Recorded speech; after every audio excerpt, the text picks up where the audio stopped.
అమ్మా.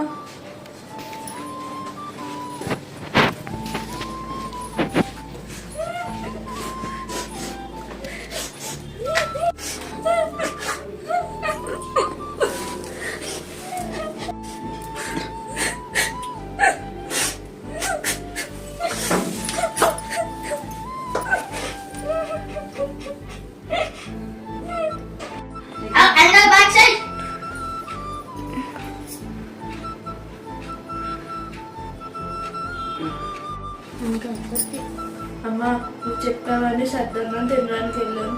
అది చాలా వాసన వస్తుంది. అది నీరులా కూడా మారిపోయిందమ్మా. తినలేకపోతున్నాను. ప్లీజ్ ఒక దోశ ఇయ్యమ్మా. ఏంటి నీ గోళ? అది కొంచెం పాడైపోద్దని కొంచెం నీళ్ళు కలిపాను. అది తినడానికి ఏంటి నీ బాధ? తింటే తిను, లేకపోతే పస్తులుండు.